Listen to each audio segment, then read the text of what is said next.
evening and everyone else. This is a talk on Kundalini, the lived experience, psychology and metaphysics. So we're going to be covering quite a broad range of topics here. So looking at what is the actual phenomena that happens in the body or the experience. We're going to be looking at what's the psychological changes that can take place, and what's the metaphysical framework that holds this whole phenomena in the Indian traditions.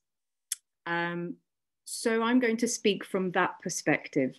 I'm going to also speak from the perspective of voices through phenomenological research. So people I've interviewed, spoken to, known over the years who have been through this experience and the vast range of experiences that have come about from this. Also looking at the experiences of masters from texts, as well as commentaries on the texts of ancient India, and as well as some famous characters in this topic, like Gopi Krishna, for instance.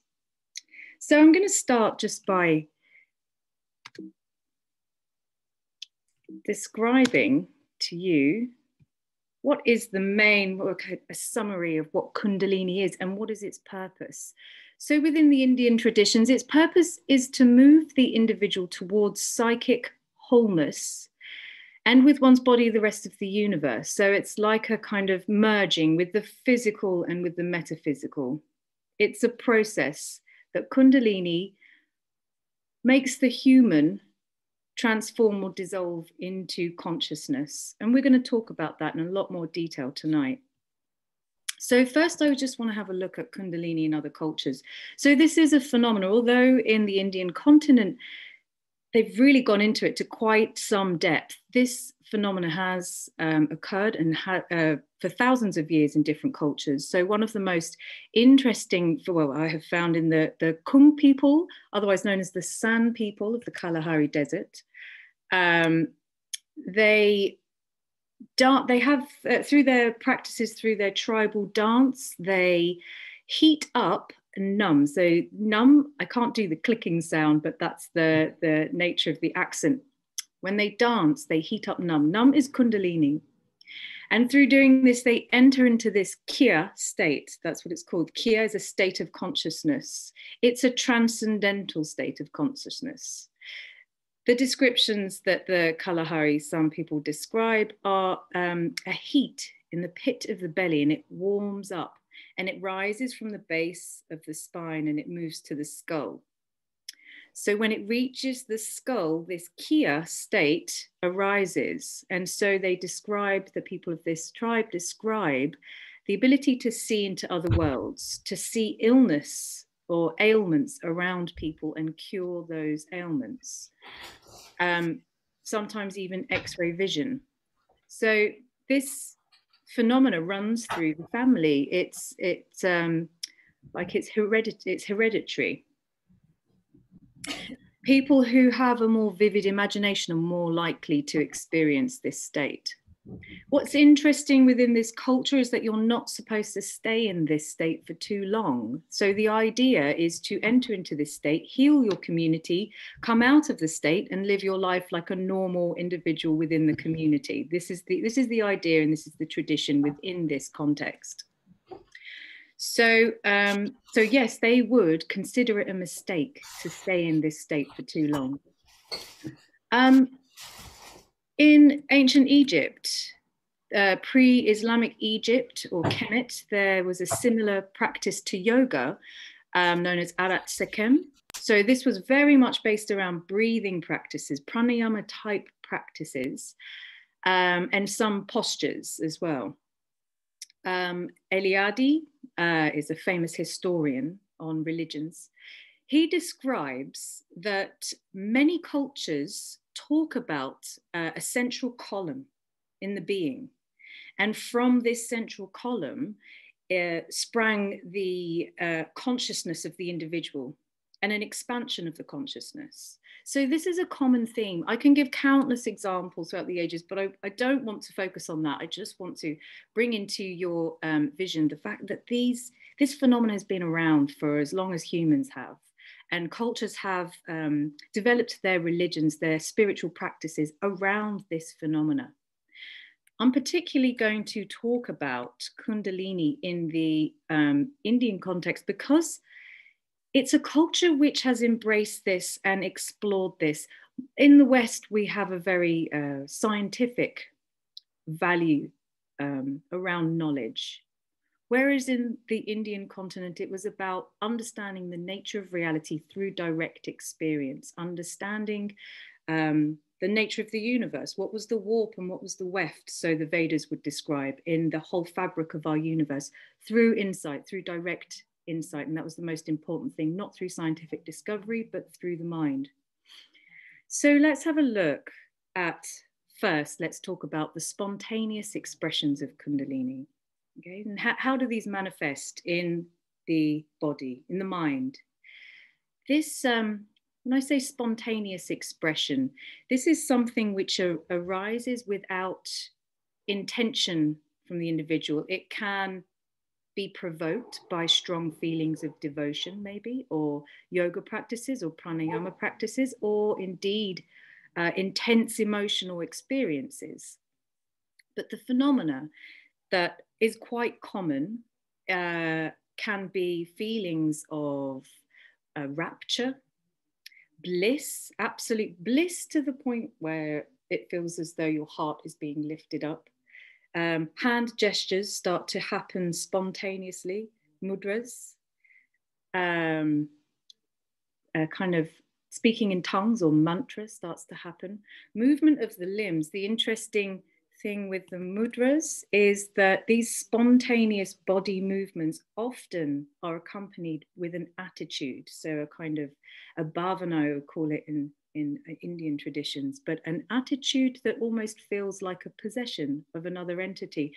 Not necessarily, you know, this can come in all range of powerful emotions that take over the being. So it can be either strength or love or compassion or fierce. It's a number of different ranges of these expressions with the mudras. Electricity is another common experience. Electricity running through the body, running up the spine, heat throughout the body, but not a kind of like a heat. It comes from within and it boils out. The other experiences have been just overwhelmed with devotion or swooning in devotion, absolutely drunk on God. Other experiences might be spontaneous yoga postures. So people report waking up in the middle of the night in a yoga posture, either in a back bend or in postures that they aren't actually able to do normally. Bandhas happen, so constriction of the throat or drawing the belly in, again, spontaneously. So this is without intention, without force of the human individual, but it's as if the body is being used as a puppet and these things are just happening. The forces moving through the body make this happen to the body. Eyes rolling around in different directions, the tongue can move back or around, facial expressions can change, muscles change around the face. Mula Bandha Vajroli Mudra, so the image in the diagram below is, this is a practice in yoga, but it can also happen spontaneously. So it's a contraction of the lower muscles in the perineum. In yogic practice, this is to raise Kundalini up the central column. This is what it's used for, but this can happen again spontaneously. Some very extreme cases will be the sensation as though each vertebrae is being separated as electricity rushes through the central column. Most Kundalini experiences that happen aren't the full expression of it. They're just partial awakenings in some form or another. The full awakenings usually rise up to the skull, and they often are accompanied by a non-dual state of bliss or absorption into everything, like a dissolution of the self. So these states, I mean, feel a sense of divine. I mean, and this is the thing with Kundalini, it's certainly a divine experience, a divine expression of some sort that comes through the self. This is often the term used by people who experience it. There's a whole bunch of psychological, we're going to talk about the psychological aspect to this later at the end of the talk, after we've talked about the metaphysics, because I feel that this will give more context to the psychology that happens as people go through this experience. And also the metaphysics, or we'll talk about the subtle body as well, and hopefully that will give a little bit more context to the experiences that I'm describing now. People often talk about hearing voices and hearing like directions, even as though they're being directed. People sometimes see colours, see auras, have X-ray vision, enter into states of deep samadhi or absorption. The list goes on. There's a countless range of extraordinary phenomena that can arise as a result of these experiences. Tai Chi, Falun Gong, these types of practices can happen spontaneously as well. The person can enter into a trance or end a dance, in fact, of a movement of Kundalini moving through the body. So it is quite an extreme, extraordinary, and sometimes an alarming thing to happen to people. Again, the core tenets of this experience are spiritual in their nature. So there is often a kind of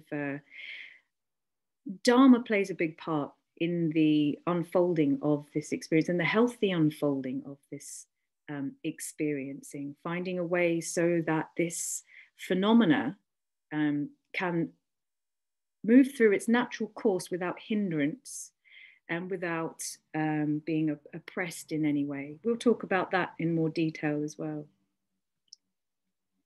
So there are some misconceptions around Kundalini, in that often, and this comes from the scriptures as well, so often many scriptures talk about eternal life and perfect health for the rest of your life. Not necessarily the case. You can have a full-blown Kundalini experience and still get heart disease. So we have to be grounded and aware of how we treat our bodies and look after our bodies, of course. As well, some people fall into a very high state or a non-dual state, thinking that that's it, they're enlightened. But people can just fall back into their old patterns. 20 years goes by and the experience just disappears as a long ago memory. It doesn't necessarily make a person enlightened. There is a whole, well, according to the Indian traditions, there is a whole load of processes that need to happen. And of course, there are a few who go into a very prolonged state of a non-dual awareness, and this can end up into an enlightened, permanent state of enlightenment, in that no more hindrances to the mind ever occur again. So this is, well, talking in a Buddhist context of what enlightenment is, but we'll talk about that in more detail as well. Of course, I'm only speaking in terms of concepts, ideas, and theories. The actual lived experience is beyond that completely. All I'm doing is working with various frameworks. So I'm certainly not wanting to impose anything upon anyone in terms of these ideas, just to kind of share a framework amongst the many that exist out there in different cultures. Okay, so in this context, Kundalini is actually Laya. It's referred to as Laya Yoga. So liberation is the reverse process of manifestation. It's dissolving back into nothing. So the classic Kundalini experience is an ascent of Kundalini up the spine. So the ascent of Kundalini is a dissolution of the physical body, the emotional body, the mental body, and then there's nothing. So this is a classic example. A descent of Kundalini is a descent of grace. It's as if bliss is pouring down through you, and it's very much coming into the lived experience in the flesh and the physical. We're going to talk about the ascent mainly throughout this talk. The idea within this culture is that Kundalini is burning up karma. It's burning up old karma, old dross in the body, thought forms that get lodged in the nadis. And we'll talk about this in the subtle body part of the talk. So why do we need a metaphysical framework to understand the Kundalini phenomena? For many people, when these experiences start, it can be very alarming, maybe upsetting or disturbing, especially if they're in an environment where no one's heard of this phenomena. Their family might get worried, friends will be upset or disturbed even by some of these states that the person might go into. By understanding or creating a framework around this phenomena, we allow a sense of ease in that it's not weird or wrong. When we see that a whole entire culture has based religions around this phenomena, then we can start to relax into the process a little bit more. When we start to look deeper about what's happening, we can even learn to train or channel these forces in a way that is wholesome and healthy. We can look out for various behaviors which we need to be mindful of and maybe rein in. So it's very helpful. It's very helpful.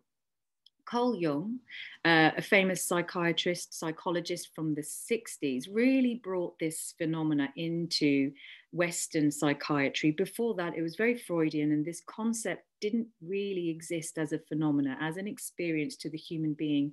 It was all mania, religious mania. So Carl Jung really allowed this experience to actually gain some traction in Western psychiatry. He called it an eruption of the unconscious into the conscious. So we're going to talk about some of the ways in which that happens.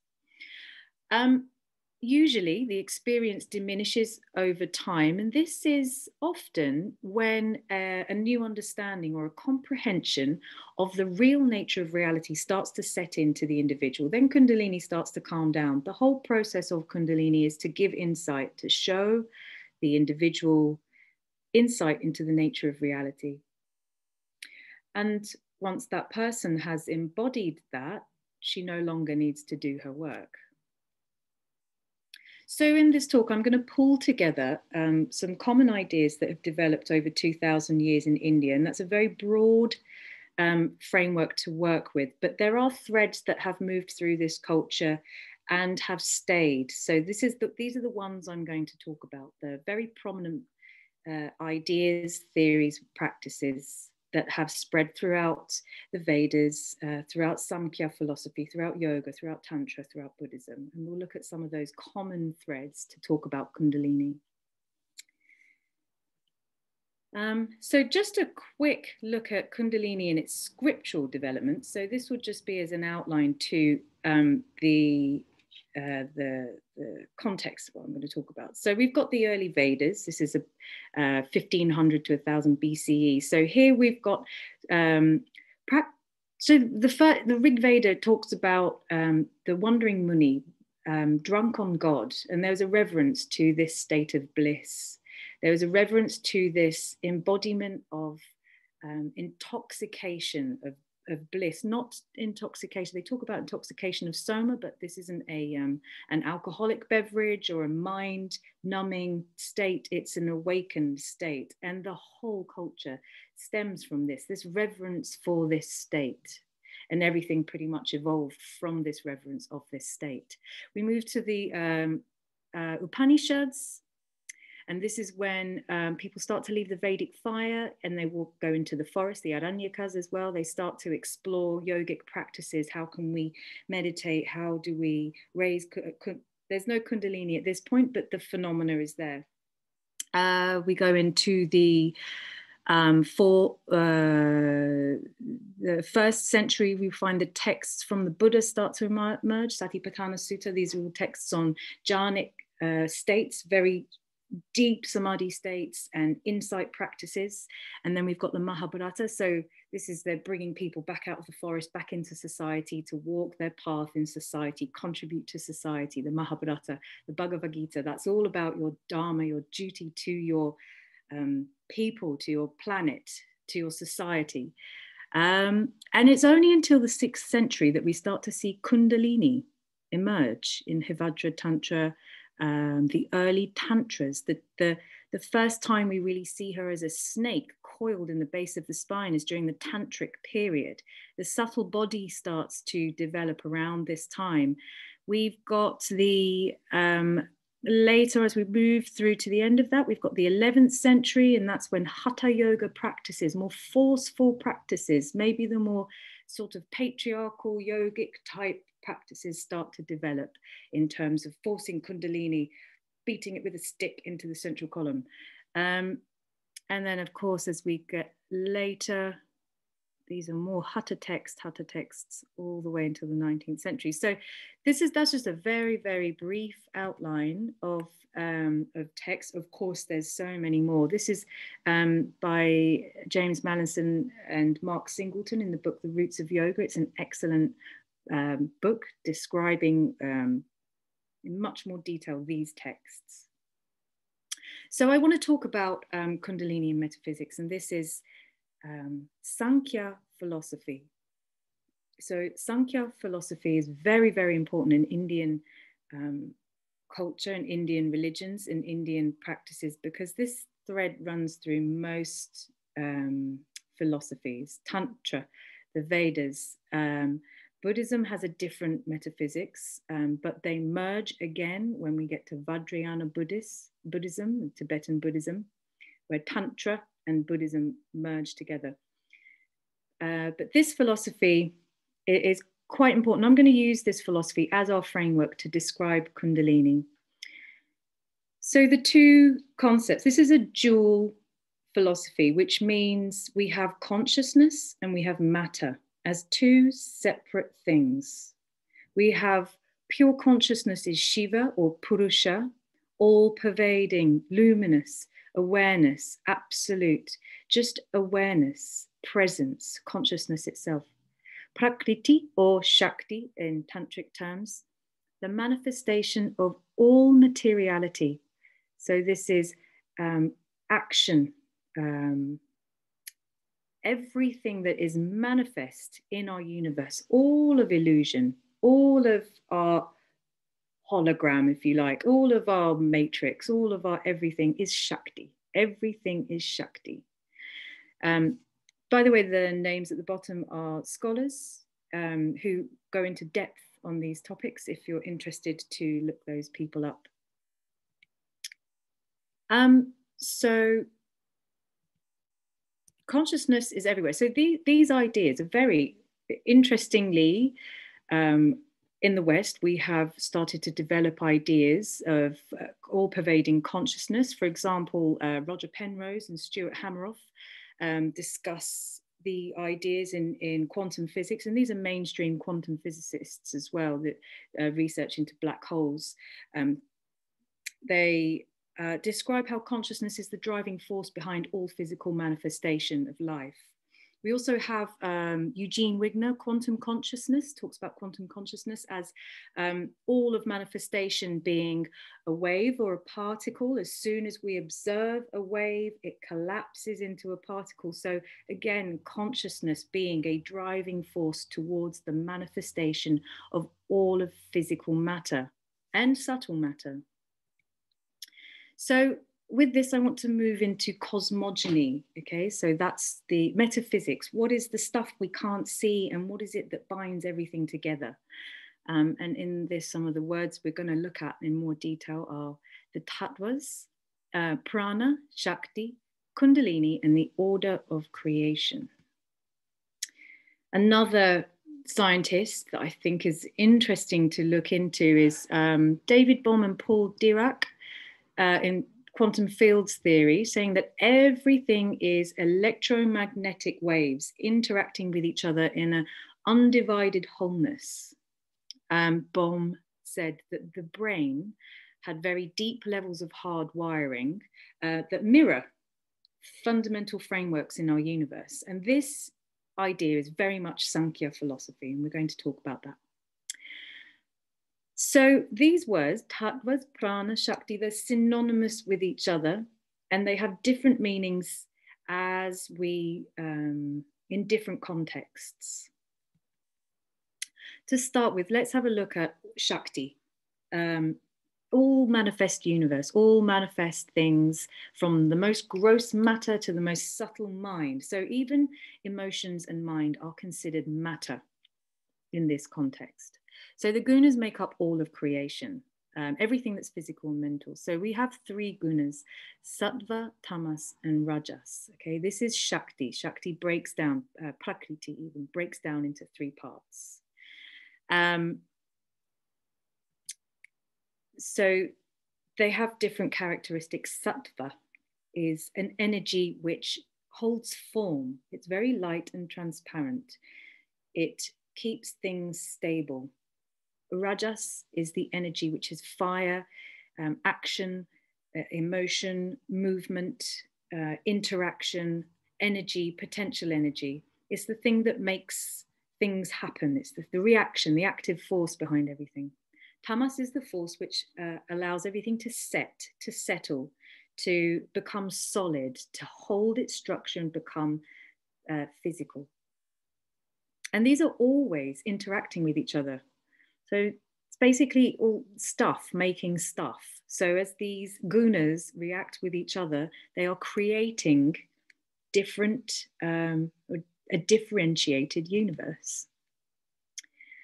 And prana is the fabric through which all of this happens.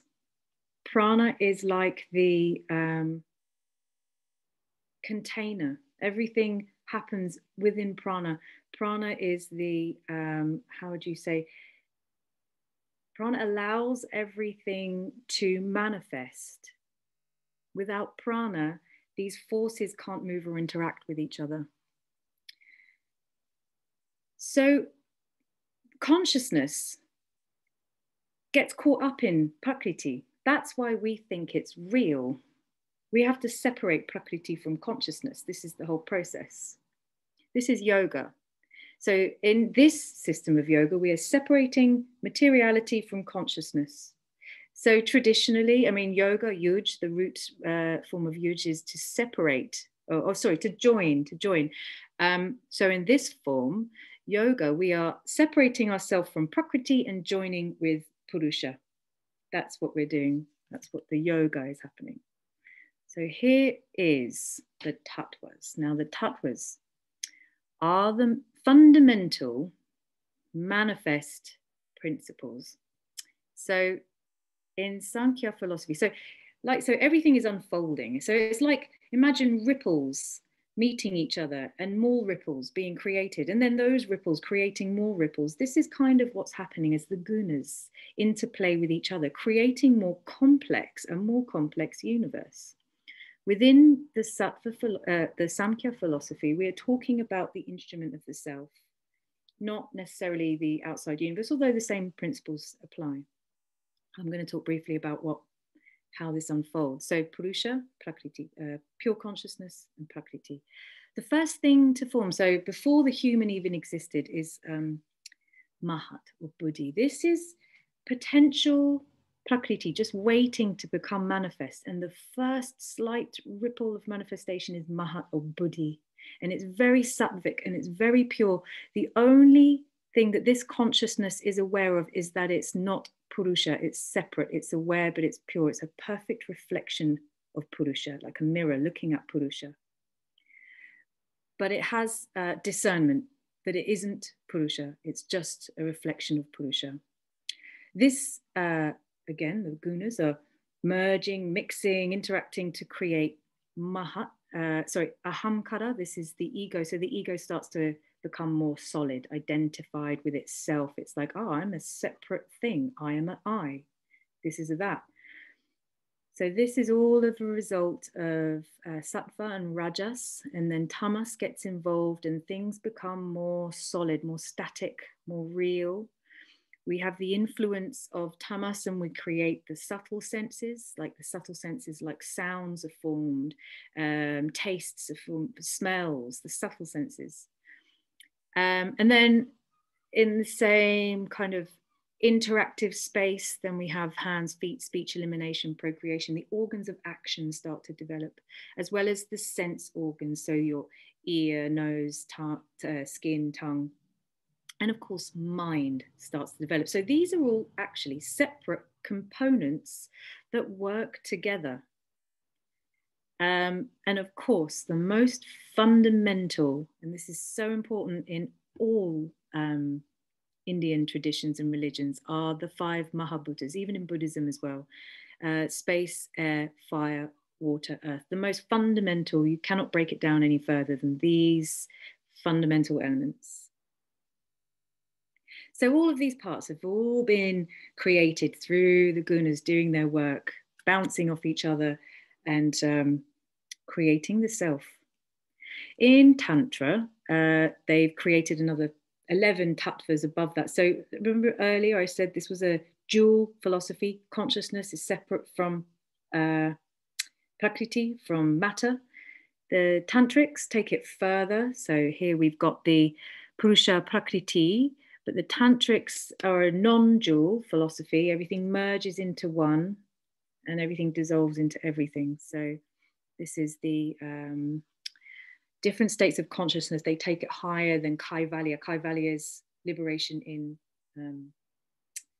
Samkhya philosophy. Tantrics have a higher states of consciousness, if you like, a complete dissolution into nothing. So this is very later evolves into Vajrayana Buddhism.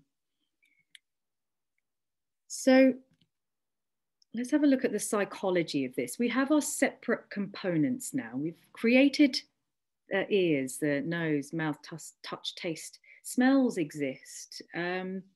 Objects of touch exist now.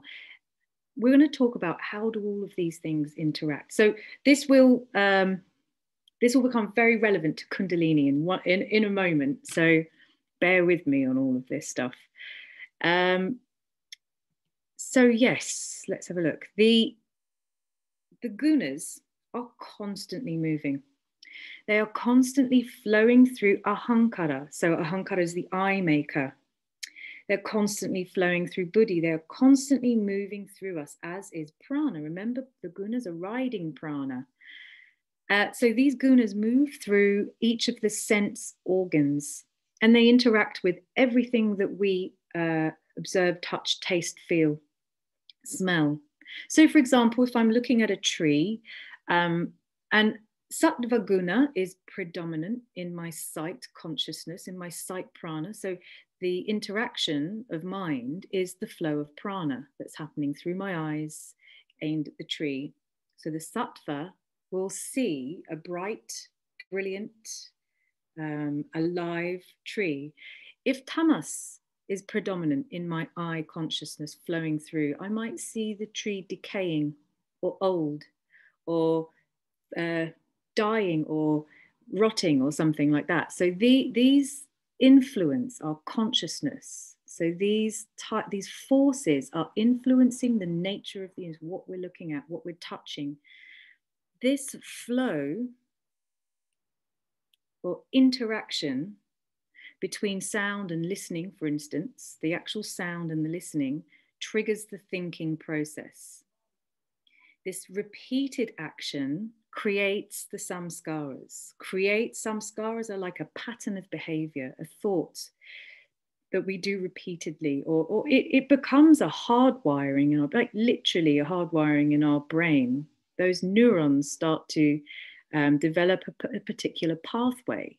So, I mean, it's very difficult there are a lot of similarities. I don't want to exactly say this is what's going on the physical level, because we don't really have enough research to say for sure, but there's some really uncanny similarities. So when a thought is created through this interaction, the gunas are still flowing, and then another thought is created. So we're placing projection upon projection, subtle projection upon subtle projection. This philosophy is really goes into detail in the Samkhya Karika, that's SK, Samkhya Karika verses 63, 64, 65. This is where this is described. The Samkhya Karika is the main text that describes this philosophy. So all of Patanjali Yoga Sastra, all of those texts come from the Samkhya Karika, developed into the Yoga Sutras. So the Yoga Sutras is YS. So we are Prakriti. Everything that is us is Prakriti. So our tendency is to be attracted to the dividing nature of things. This is why we become so attached to the material plane. This is just nature. This is just what Prakriti does. This is how she behaves. So remember, this is Shakti. This is also Kundalini. This is the greater Kundalini. So we get attached, but these are impersonal forces. This is nothing good or bad. This is just the nature of these forces and how they react or interact. And they influence our thought and perception of the self.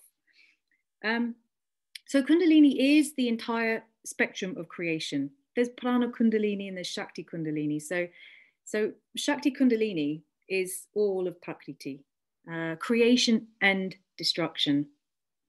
It's all part of the big process. So she is death and decay as much as she is birth and new life. So, and this is, there's an indifference to this as well. This is life. This is the process that we all go through. Now, what can happen?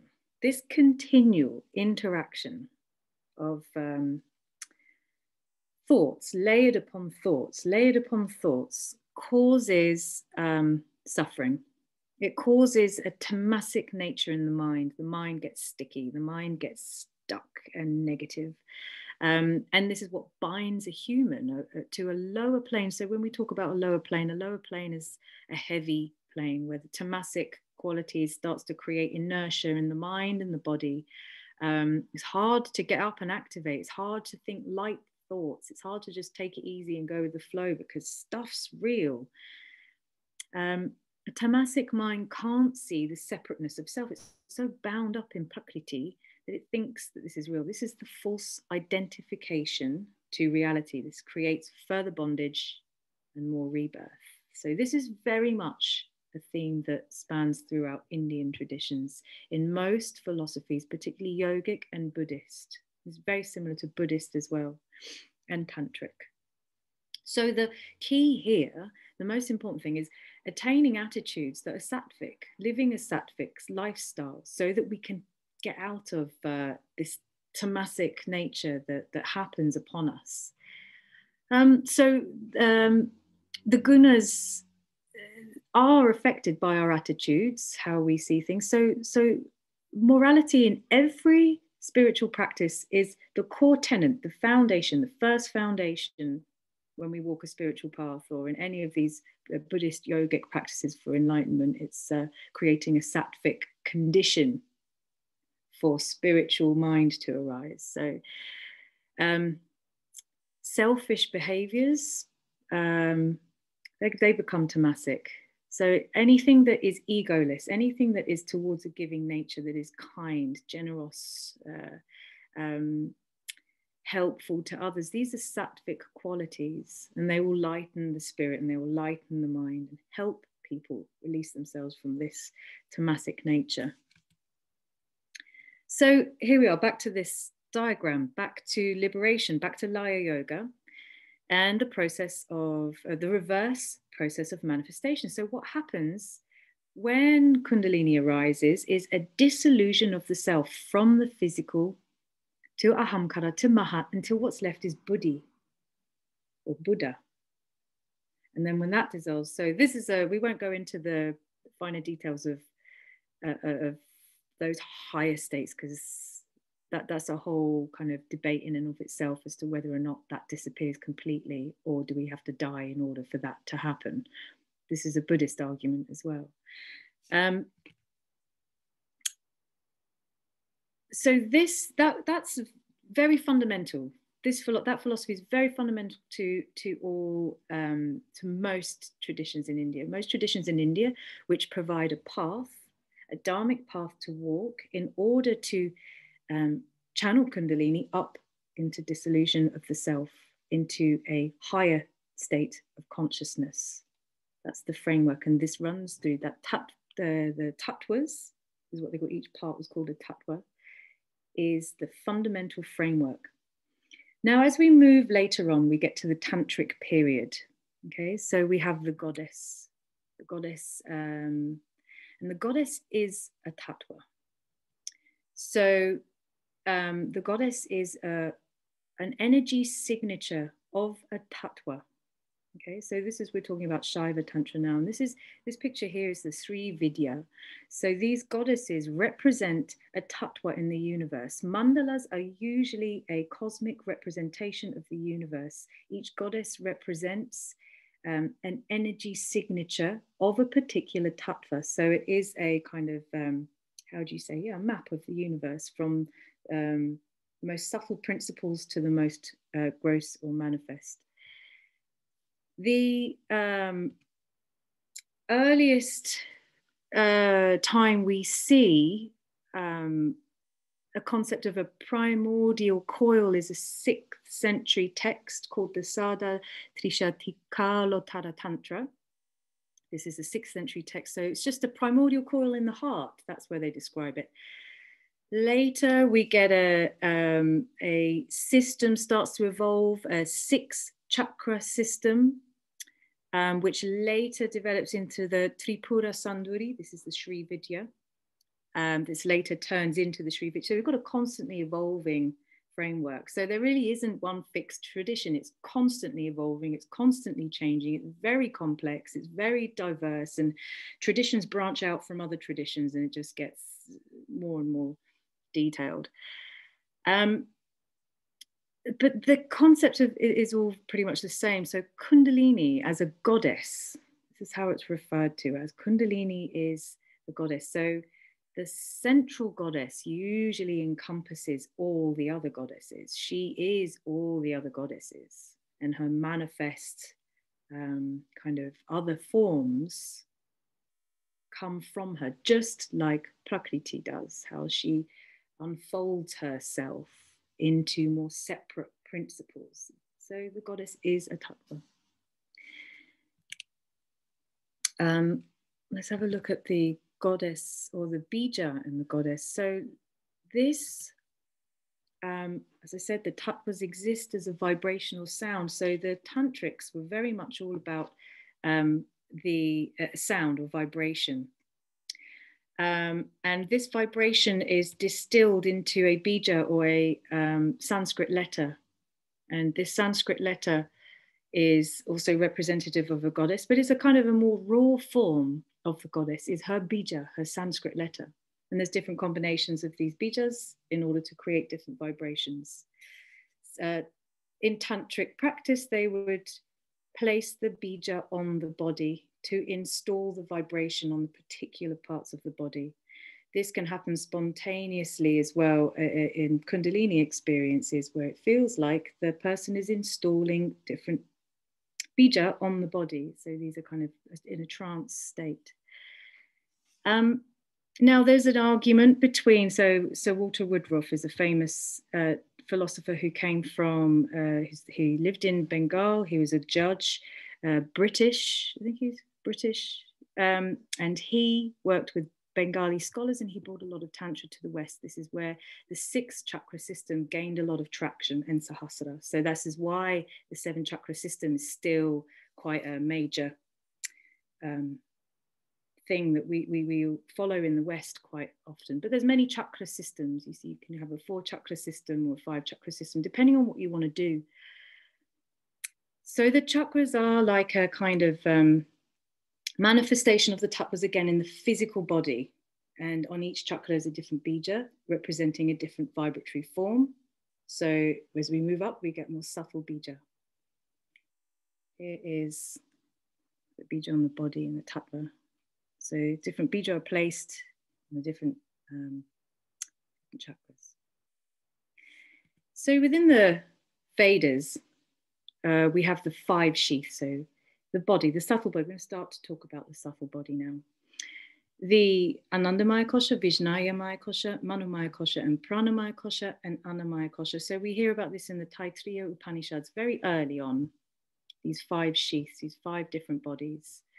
And they are an interpenetrating layers of Prakriti. So each affects the other, but the more subtle can influence the other. The gross physical is very limited.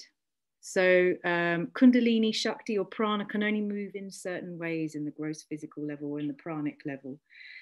She's more free in the Manomaya Kosha and the Vijnayamaya Kosha. So there's less of a tamasic, solid, grained in Prakriti form of the Pranamaya Kosha and the physical body. So the Pancha Koshas, this is Vedic, this is from Vedanta, yet these ideas filter through into all other traditions.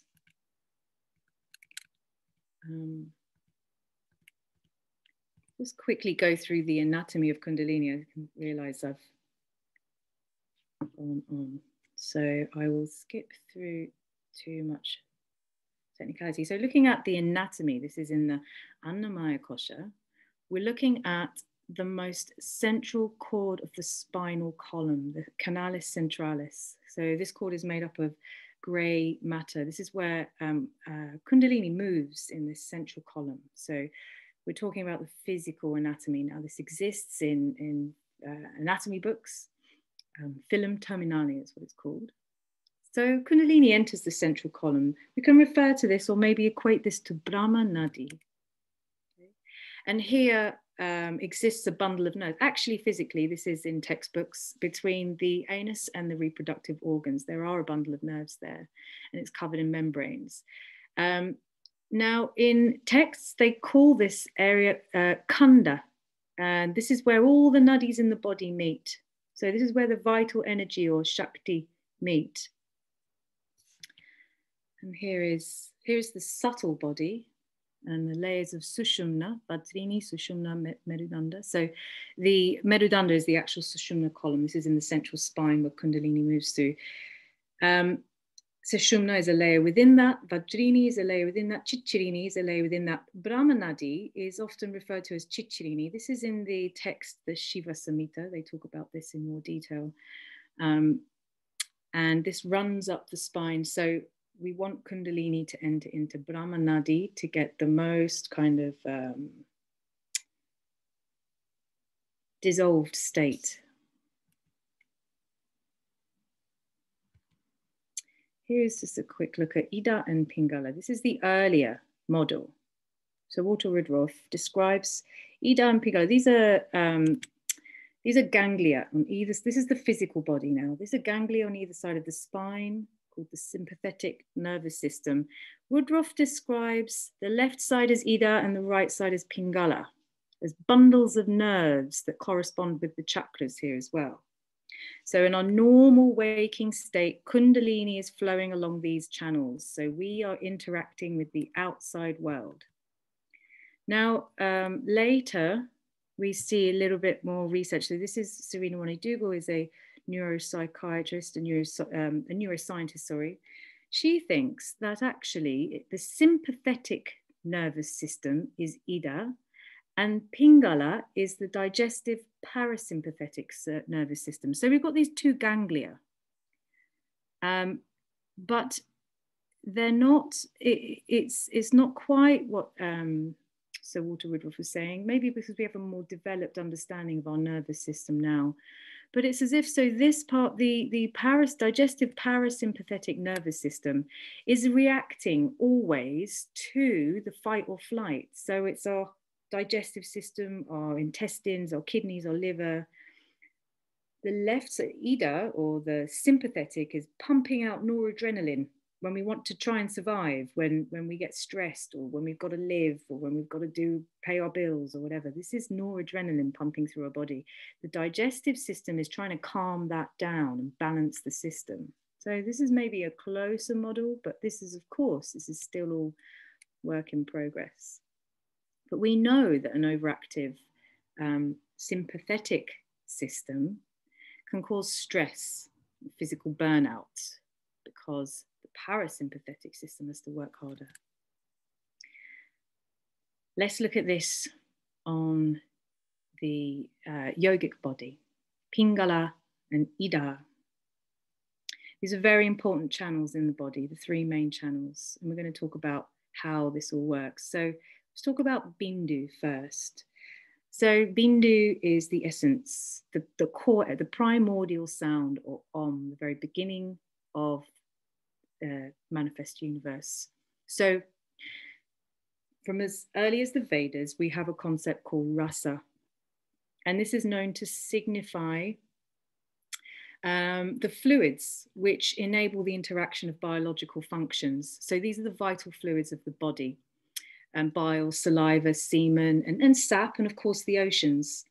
So if the universe is a flow of prana, then rasa is the fluid through which manifest principles continue to interact in the flesh. So this is also known as the moon. And it's known to have 16 digits. We'll talk about what those 16 digits are. And this is also the mind, and it's synonymous with semen.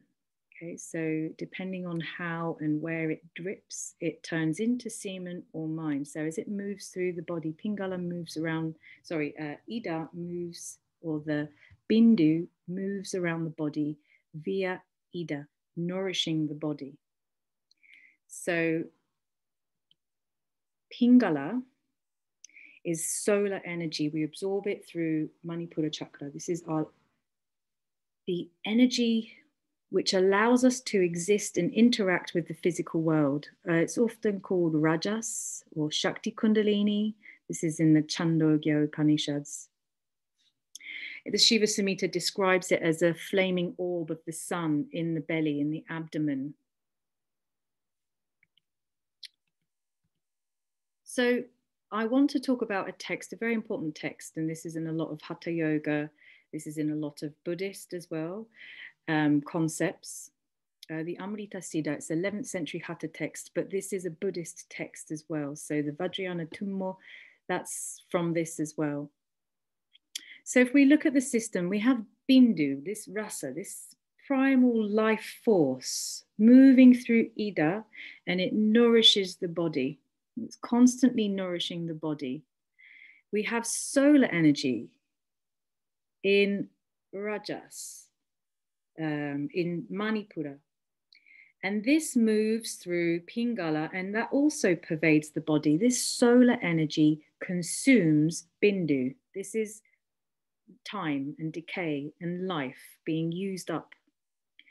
So we have this Bindu, it's moving around through the pranic system, being carried by prana all the way over. So prana is constantly moving between our organs, allowing consciousness to interact with each other. This Bindu is moving around as well, adding vitality, and the solar energy is burning that up. Okay, so the idea, we want pratyahara, this withdrawal of the senses to happen. So the eyes shut down, the ears shut down, taste, all the external senses shut down. And Bindu, which is also mind, withdraws itself. It retreats into the central channel. When this happens, Pingala, or solar energy, stops consuming Bindu, and the body goes into a homeostasis.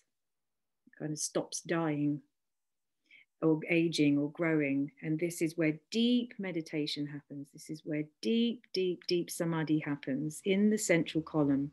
This is experienced as Kundalini.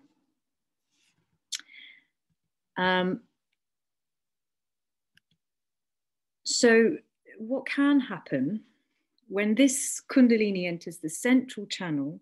It moves in the central column, Vishuddhi chakra is very important. These glands are very important in channeling where Bindu goes when it rises up the central column. So if it's active and if it's healthy, it will rise up and it will be transformed into, they call it an elixir of life, or rasa, or amrita.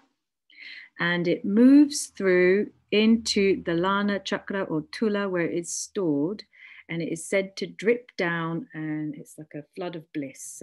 So these centers are activated. Sahasrara is very connected to this as well. So often people experience a light moving up the spine when this is occurring, and it comes out over Sahasrara and it drips down over the body. In more refined cases, it can come out, a light will move up the spine and it will come out of Lalana chakra, and light will branch out of the head into maybe sometimes 3 or sometimes 7 branches of light. And this is when the bliss starts to melt down through the body. This is associated with Amrita, the elixir of life. It is said that you don't need to, if this is active, then you don't need to consume food anymore. This is directly taking life force to nourish the body. This is what is said in the texts. Also healthy, extra healthy. So this fluid starts to produce, and in some texts, there's a lot of discrepancies around the text. The later Hatha texts talk about Kechari Mudra, where the yogi brings the tongue back to consume Bindu self. But the earlier texts talk about a natural arousal of Kundalini, and Bindu just naturally moves into Lalana chakra, where it turned into Amrita, and that just nourishes the body. So I haven't really got time to go into the real technicalities of this. I think this probably needs a talk in and of itself. So this is affected by the moon. This is affected by the phases of the moon. This is why Vishuddhi chakra has the 16 phases, 16 petals. So Bindu fills up and drains according to the phases of the moon. It's very much in sync with the moon. So I did lots of research about the moon and how it affects us physically, like in scientific research or biological research. We have lunar gravitational sensitive cells in our glands. We have our vitality increases as the full moon comes in, and it decreases as the full moon leaves. We're very much physically in sync with the moon. We have our circadian rhythms are dictated by day and night. Our metabolic system is dictated by the sun and the moon. Our thyroid system is controlled by the neurochemistry of the pineal master gland, or Ajna chakra, which is affected by the circadian rhythms of the moon, the sun and the moon, day and night. So Vishuddhi chakra governs all of this. On another level to this is the equinoxes. So interestingly, many Kundalini experiences happen on these particular times where, I mean, it's not the equinoxes that we would know. The Vedic system has a different sort of dating to it. So this is, I got this picture. This is the Western one, but the Vedic timetable is slightly different. We're talking about when the Earth starts to get to a certain place.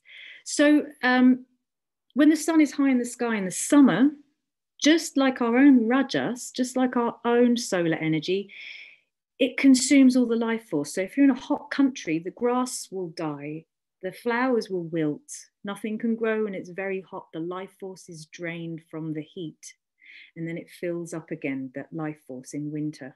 It starts to restore that inner bindu. So this is happening internally, and it's happening in our nature. So we are a part of this cyclical nature. I realize I'm at my time. Absolutely, of course, if anyone needs to leave, I haven't even gotten to the psychosis or transcendent part. So hopefully, well, as this is recorded, if you need to leave, that's absolutely fine. But I will carry on, and yeah, we'll just see. I'll kind of whiz through it. So based on this, concentration meditation is the most fundamental practice in Buddhism, in yoga, in Vajrayana Tantra, in Patanjali Yoga Shastra. These, to concentrate, to fix the mind in one spot, is the very thing that will bring Kundalini into Brahmanadi, into the central channel, to learn how to still the mind. When we still the mind, we still the prana, and the senses stop. The prana moves into the central column, Bindu moves into the central column, and this biological alchemy happens within. So this is very, very important, concentration. The Buddhists have a jhana, 8 jhanas. The first jhana is like ecstatic bliss that starts to boil up through the body. It becomes more and more subtle until the 4th jhana, and then you're able to have insight. So this is where siddhi or superpowers start to develop. Same with Patanjali Yoga Sastra. You reach a state of samyama where your absorption is so strong on an object that you disappear and the object disappears. Well, you merge with the object, your self disappears. And again, this is where siddhi starts to develop, or mental abilities start to develop in this state. So, transcendence or psychosis? This is the question. I mean, in many cases, these experiences. So we're going to come to the West now. We're going to look at the West and how this is viewed. So, of course, in the Indian continent, this whole thing is viewed. The culture views Kundalini with such reverence, such respect, such, of course, devotees. I mean, not every person in India believes in this or is interested in this, of course not.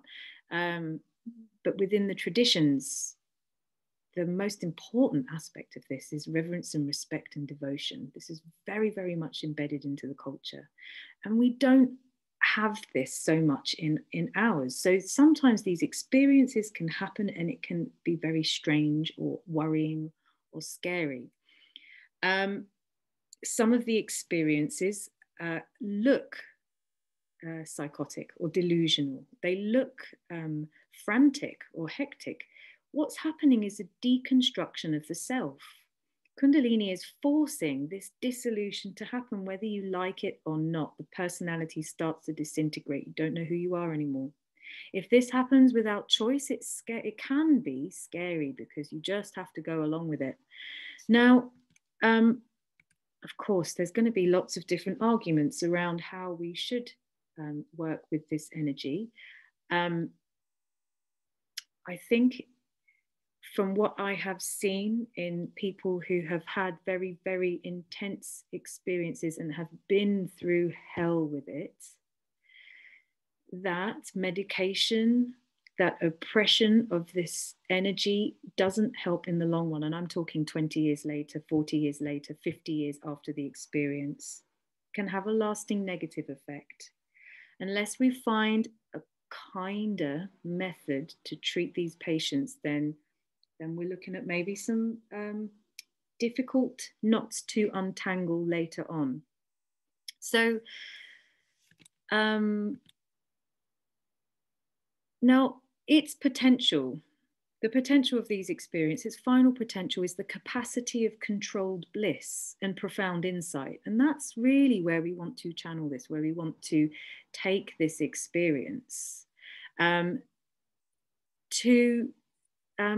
it schizophrenia can be quite a damaging thing. Now, the symptoms of schizophrenia and the symptoms of Kundalini may appear to be the same, yet the cause and the outcome are very different. Schizophrenia is often like a pathology.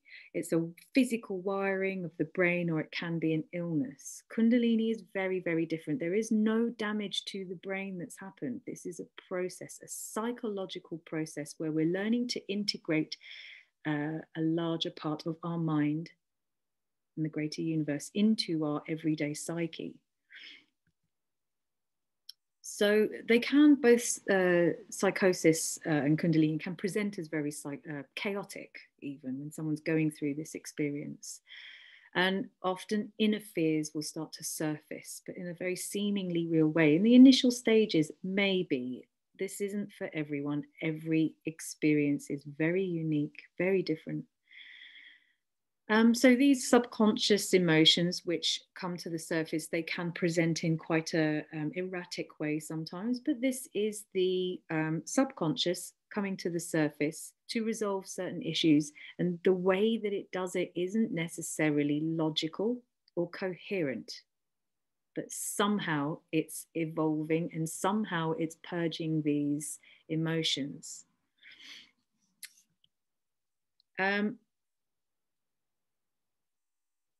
So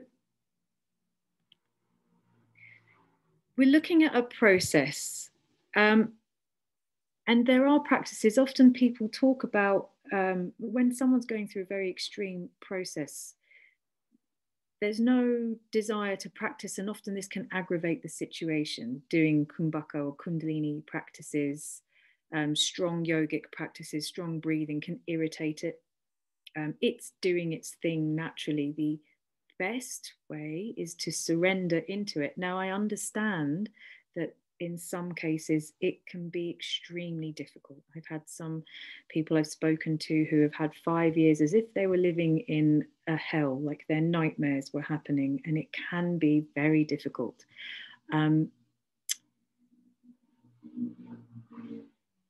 They were given medication for this, very, very strong antipsychotic drugs to stop the experiences. At the same time as these visions were happening, they were also in states of bliss for days. They were also having mantra come out of their mouth. They were seeing insights into the nature of cells and reality.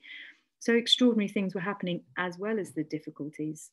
But the strong medication stopped the experiences. And when they were taken off the medication, the Kundalini started happening again. However, there was a feeling of that there was something wrong with them, rather than this is a natural process. And I think this is the problem with modern psychiatry, is that these experiences are viewed as mania. So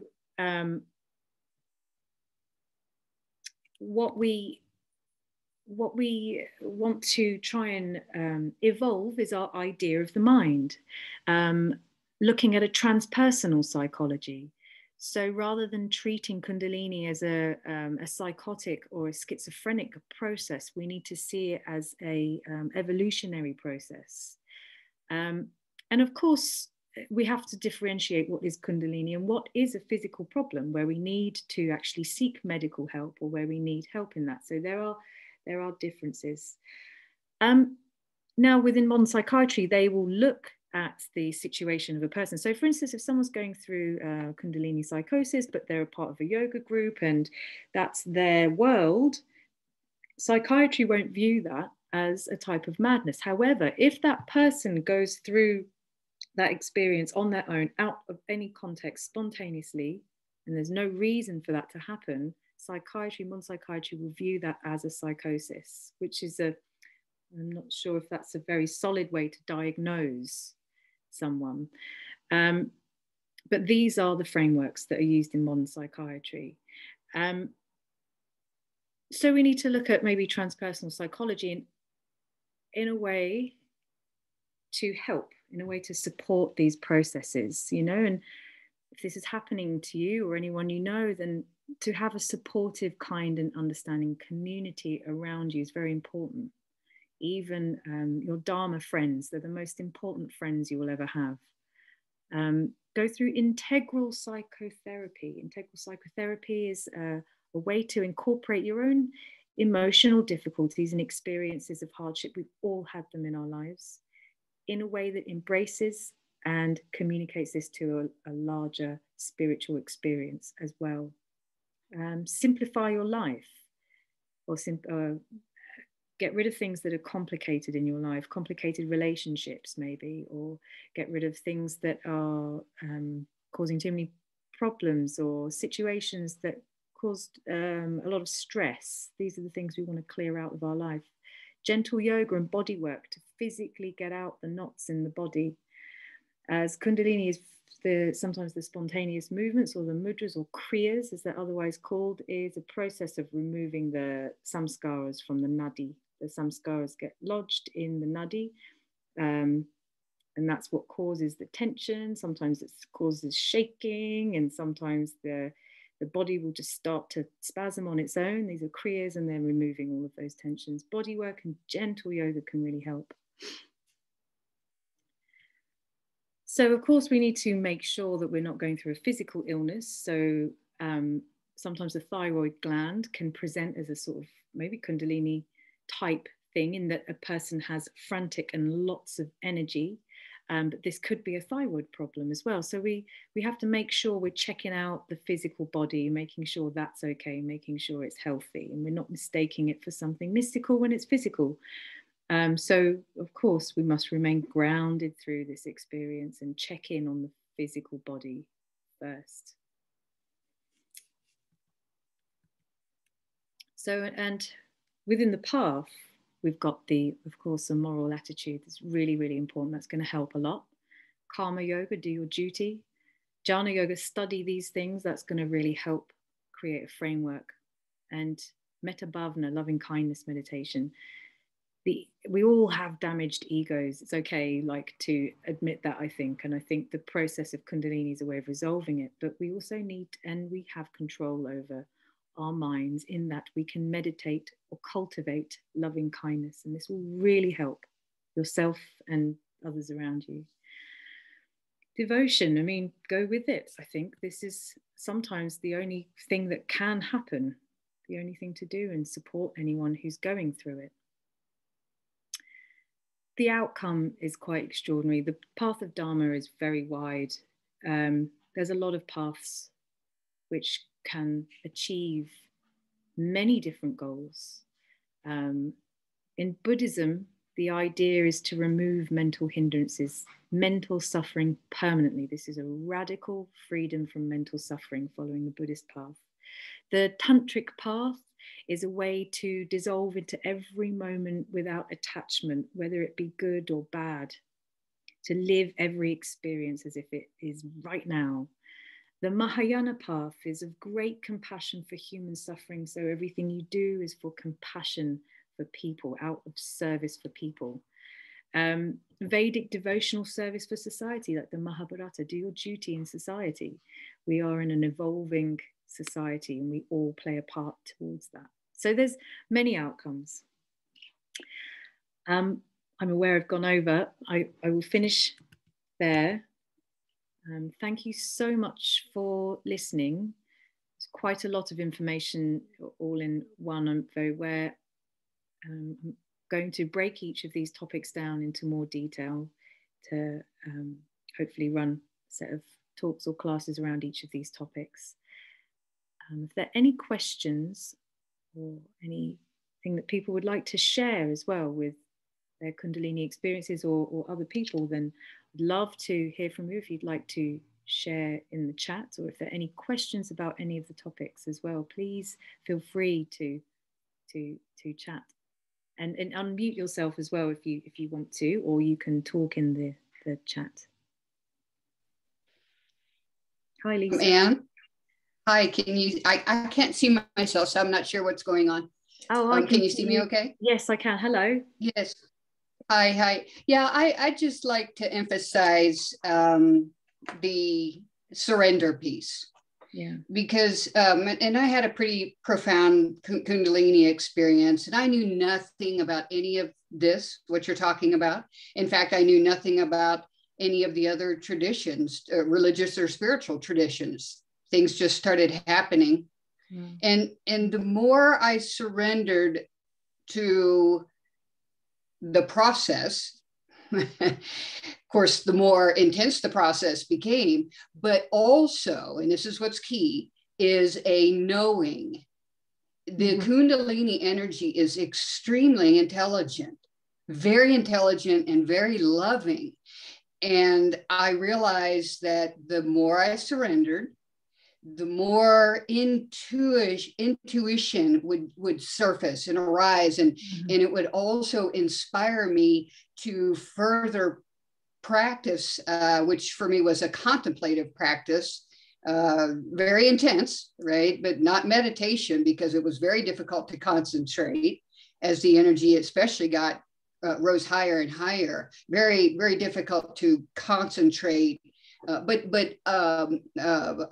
contemplation seemed to be quite easy for me. Open-eyed contemplation, stilling the mind, just staring at walls or into a fire or something. But once again, it was I call it the art of surrender that became so imperative for this process. And actually, I think it actually shortened the duration of the process because I was so totally, fully surrendered.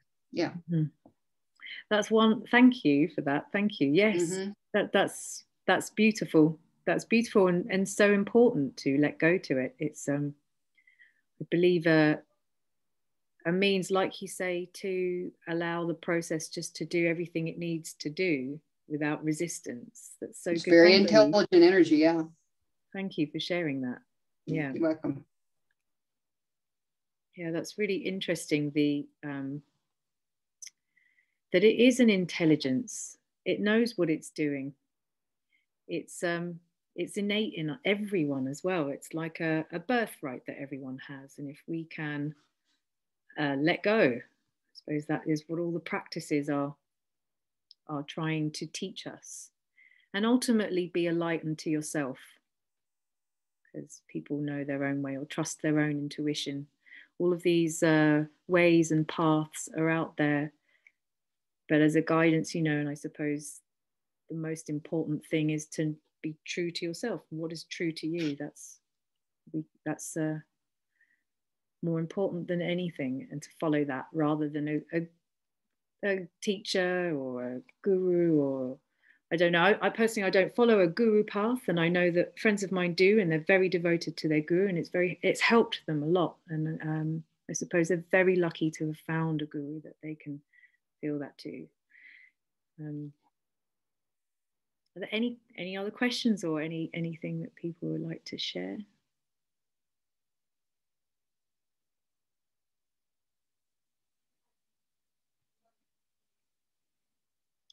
Well, it's been so lovely to talk to you. Thank you so much for listening.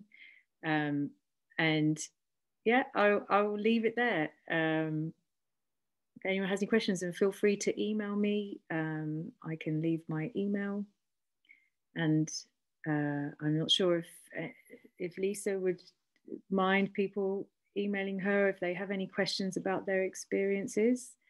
Sorry to put you on the spot there. But yeah, thank you again, and have a wonderful evening, and enjoy our newfound freedom of cafes in the UK here. Okay, over.